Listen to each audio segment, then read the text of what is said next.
Hi friends, నేను మీ Padmavathi. Welcome to Vennelaganti Padma's kitchen. ఈరోజు నేను చూపించబోయే వీడియో ఏంటంటే ఆలూ ఫ్రై అండి. ముందుగా స్టవ్ వెలిగించి ఒక బాండీ పెట్టుకోవాలి. ప్యాన్ వేడయ్యాక ఆయిల్ వేసుకోవాలి. నేను ఒక 3-4 ఆలుగడ్డలు తీసుకున్నానండి, కట్ చేసి పెట్టుకున్నాను.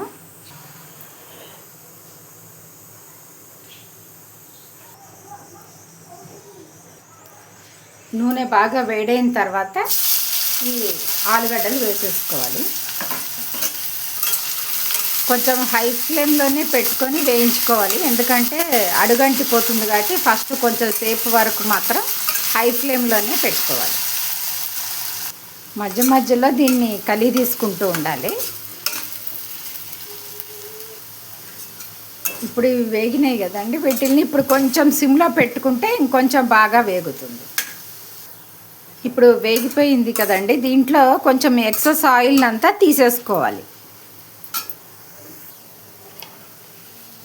ఇప్పుడు తగినంత ఉప్పు వేసుకోవాలి, అలాగే కారం కూడా ఇట్లా 1/2 టీ స్పూన్ వేసాను.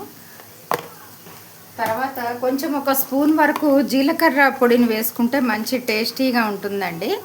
1 స్పూను జీలకర్ర పొడి వేసుకొని మంచిగా కలుపుకోవాలి.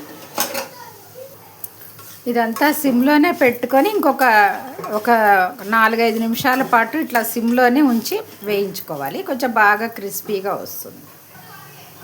కరివేపాకుని కాస్త పైన చల్లుకోండి, మంచి టేస్టీగా ఉంటుందండి ఈ ఆలూ ఫ్రై. ఈ విధంగా చేసుకుంటే కనుక పిల్లలు పెద్దలు అందరూ ఇష్టంగా తినేది ఆలుగడ్డ ఫ్రై అండి. ముందు అడగంగానే పిల్లలు ఏదైనా కావాలి అంటే ఆలుగడ్డ ఫ్రై అడుగుతారండి. ఇలా చేసుకుంటే కనుక చాలా టేస్టీగా ఉంటుంది.